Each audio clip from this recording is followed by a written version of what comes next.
That day, when Alena finally told me why she had summoned me and why she was so lonely, I cursed my ignorance. If I had just been more attentive, tried to understand her world better before I bound myself to this wooden body, I might have seen it. But I'd been too focused on the spells and her incarnations to realize what was going on. We sat on the patio of her house, watching a lazy breeze play with the unkempt garden. I had slowly grown used to seeing the world from a body, and the vivid red of the poppies and the deep purple of the bluebells formed a mosaic so bright it stung my eyes. Alena's potion had worked better than I could have imagined, and my range of motion was steadily improving.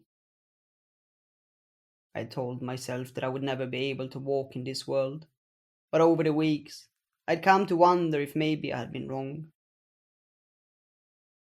Every time I flexed my fingers, they seemed to work better than yesterday, and my effort made Alena smile. Now she leaned her head against my shoulder and sighed contentedly.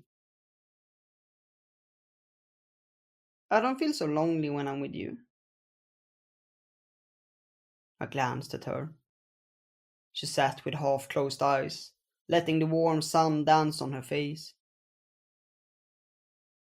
She seemed to have relaxed more and more with every passing day, and after watching her for so long, I knew how unusual it was for her to take time for herself.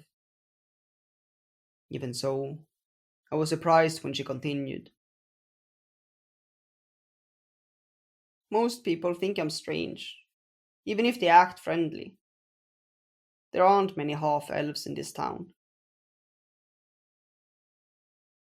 If my legs had worked better, I would have kicked myself. I knew she had elf blood in her, but I'd never reflected on the fact that most other people in her world were either elf or human. Thinking about it, I don't think I'd ever sensed the half blood in her town before. I wished I could say something, tell her that it was the townspeople who were wrong, not her. But of course, my wooden body wouldn't allow me, so all I could do was put my hand on hers. Thank you, she whispered. I watched the quiet garden, wondering how I could take away her sadness, when she stared and looked up. Grey clouds had begun to spread over the sky, and the wind was picking up. She shivered and pulled on her tunic to cover her knees. It will rain soon. Do you want to go inside? I nodded, and she stood up and glanced up at the dark sky. I love it when it's raining, she said as she turned back to me. I looked at her curiously as she helped me up, not understanding what she was trying to say. I kept looking at her, hoping she would continue. She halted and turned to look at the shadows covering the garden. When it rains, she continued, everyone goes to sit in their houses, watching out the window, and it's the only time I'm sharing the same experience as everyone else. She turned back to the house without another word and helped me inside, and we sat down by the kitchen table. The first drops of rain began to drum on the roof, and not long after, a thunderclap echoed in the distance. She sat down next to me and looked out the window, and I followed her gaze, but all I could see was the curtain of rain that cut us off from the outside world. I understood what she meant then, and it made me sad that she felt so lonely, that this was the only time she felt kinships with others. Not for the first time. I wished I could offer her more comfort. That night, as the storm still raged outside, she lit the fire and helped me to the sofa.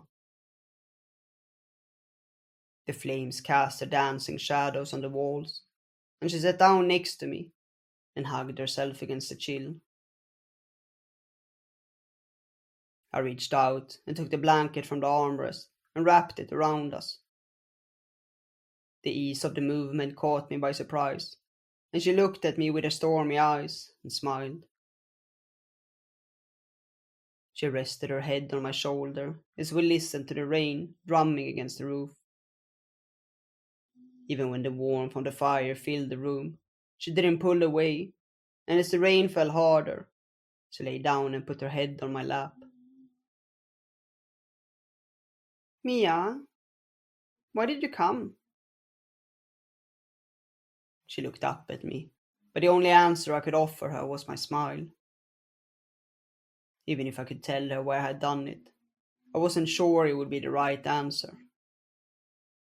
After all, I had come out of curiosity, but it was a different reason why I wanted to stay.